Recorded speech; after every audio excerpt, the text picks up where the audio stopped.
तो आज 14 अप्रैल और 14 अप्रैल के ऊपर सुशीला जी हैं, उन्होंने कैंप लगाया हुआ है। डॉक्टर साहब आए हुए हैं, बात करवाएंगे। आ जाओ साहब। नमस्कार। नमस्कार जी। नमस्कार। डॉक्टर निरंजन तंवर। और कौन सी मेडिकल से? अपना श्री श्याम हॉस्पिटल है जी, अलवास गेट पे। अपना हॉस्पिटल ट्रस्ट का चल रहा है। अच्छा। किसी प्रकार का कोई अपने हॉस्पिटल में चार्ज नहीं है, सिर्फ दवाइयों के चार्ज लेते हैं, कोई अपनी फीस नहीं है किसी प्रकार की। अपना ये है कि अपना सहयोग ये रहता है कि ज़्यादा से ज़्यादा मरीज़ ठीक हों, और भिवानी में एक ऐसी मतलब सेवाएं प्रदान करने की अपनी कोशिश जारी है कि कोई भी आम आदमी, जैसे आम जन कोई भी है, वो अपने हॉस्पिटल से भाई दवाई लेके जाए तो उसको ये ना लगे कि भाई हॉस्पिटल में चार्ज ले लिया, बेड चार्ज ले लिया, आईसीयू चार्ज लगा दिया, या फिर उसका कोई इस प्रकार का कोई चार्ज। तो अपना कोई भी किसी प्रकार का चार्ज नहीं है। अच्छा, सिर्फ दवाई के रुपए जी, अपने कोई चार्जेस नहीं है। 9050092608 90 पूरा 500 92 608। कौन सी बीमारी का इलाज? अपने लगभग सारे डॉक्टर्स बैठते हैं, अपने लगभग सर्जन से लेके सब बैठते हैं। एक नॉर्मल जो है डिलीवरी भी हम लोग करवाते हैं, सीएस अभी नहीं करवा रहे, बाकी इन फ्यूचर अपना प्लानिंग है कि भाई सारी सुविधाएं अपन देंगे। अच्छा, तो आज आप लड़ाए हो, 14 अप्रैल है, बाबा साहब अम्बेडकर की जयंती है, तो क्या कुछ कहना चाहते? बस हम तो यही है जी, बाबा साहब अम्बेडकर से जो शिक्षा उन्होंने दी है लोगों को, जो प्राप्त हुई है, उससे उनसे शिक्षा लें और उनके जो भाई असूल थे उनके ऊपर एक बार चलें। मतलब बहुत अच्छा हम उनको ये बोलेंगे कि हमारे वो शिक्षा देने वाले अध्यापक थे, बहुत अच्छी उन्होंने शिक्षा दी है। जो आ रहे हैं मरीज, कितने मरीज आ चुके हैं? मरीज़ 15-20 अभी आ चुके हैं, बाकी लगभग ठीक है, मरीज़ आ रहे हैं। साहब, जिस तरह आप कैंप लगाओ हो, इसमें कुछ आपका यो टारगेट भी हो कितने मरीज होने चाहिए? ना, ऐसा कोई नहीं है। हमारा ये होता है कि ज़्यादा से ज़्यादा हम जो है मरीज़ों तक पहुंच पाएँ, मरीज़ों को देख पाएँ, अगर उनको कोई बीमारी है तो उनको ठीक कर पाएँ। हमारी नीति सिर्फ मरीज़ को ठीक करने की है, मरीज़ तक पहुंच के उसको अच्छी सेवाएं दे पाएँ बस। तो कैंप लगाओ हो, इसकी कुछ फीस वगैरह भी हो? ना, कोई फ़ीस नहीं है जी, अपनी कैंप की किसी प्रकार की कोई फ़ीस नहीं है, और कैंप में अपनी दवाइयाँ भी फ्री रहती हैं। ये नहीं है कि और हॉस्पिटलों की तरफ से कि भाई 40% छूट है, 50% छूट है, बाकी के पैसे लगेंगे। तो अपना बिल्कुल फ्री ऑफ कॉस्ट है, यहाँ 1 रुपये भी किसी चीज़ का कोई चार्ज नहीं है। अच्छा। हाँ। तो इस तरह से आप बुला रहे हो, जैसे कोई भी बुलाता है आपको, तो किस तरह का आपका संपर्क हो? फिर अब संपर्क ऐसा है जी, आप नंबर हेडलाइंस पे जारी कर दीजिए। कोई भी किसी भी जगह पे कैंप लगाना है तो आप हमें बताइए और हम वहाँ पे आ जाएंगे, कोई दिक्कत नहीं। किसी भी प्रकार की कोई फ़ीस नहीं होगी। जिला भिवानी है, उसका आसपास के गाँव में? हाँ, जिला भिवानी के किसी भी आसपास में, लगभग वैसे तो मैं रोहतक तक जाता हूँ, बाकी जिला भिवानी में कहीं भी किसी प्रकार की कोई दिक्कत हो तो आप फ़ोन कर सकते हो। धन्यवाद। ठीक है।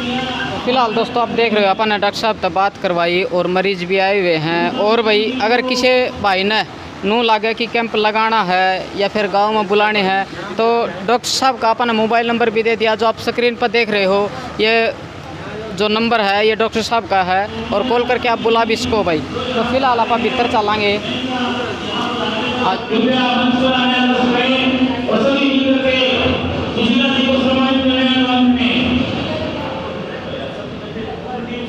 हमारे साथ में आप देख रहे हो राम निवास जी हैं, तो बात करेंगे। राम निवास जी, स्वागत हमारे चैनल पे। Thank you. ठीक हो जी?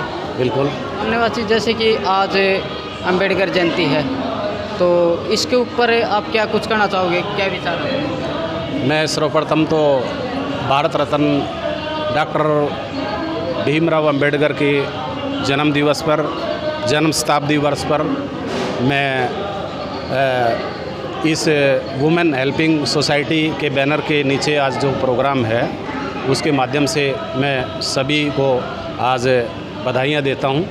और मैं चाहता हूँ कि आज जो ये वुमेन हेल्पिंग सोसाइटी के माध्यम से जितने भी व्यक्ति और जो इस प्रोग्राम को सुन रहे हैं, वो बाबा साहब के दिखाए हुए मार्ग पर, जो उन्होंने समाज के लिए, शोषित समाज के लिए, महिलाओं के लिए और जो रास्ता दिखाया है, जो कार्य किया, उस मार्गदर्शन पर चलें, उस मार्ग पर चलें।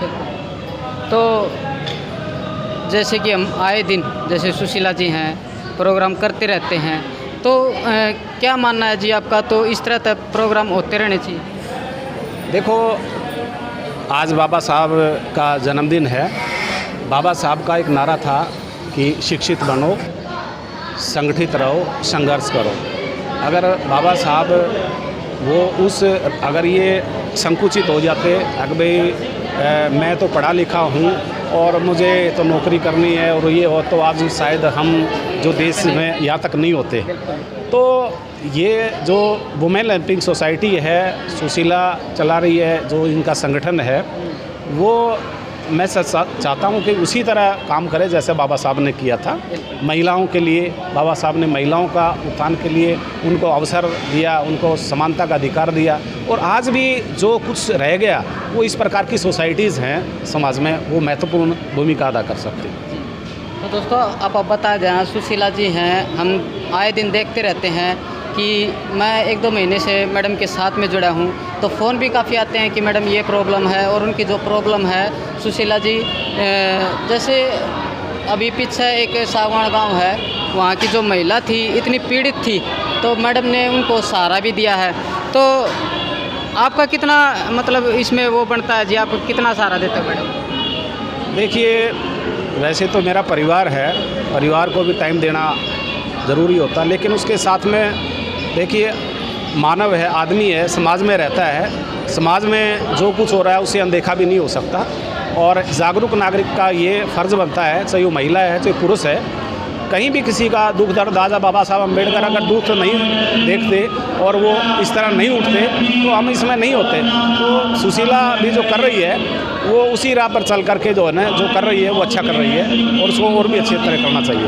तो सर जैसे कि हम बात कर लें बाबा साहब के बारे में, तो ये कि जैसे ऐसी समाज से जोड़ रखा है कि अगर बाबा साहब हैं तो ऐसी समाज के, लेकिन उन्होंने सारे वर्गों के लिए काम किया है। तो क्या कुछ कहना चाहोगे? देखिए, बाबा साहब ने जो कार्य किया, जो देश के लिए संविधान बनाया, वो संविधान किसी एक वर्ग के लिए नहीं बनाया था, पूरे देश के लिए बनाया था उन्होंने वहाँ।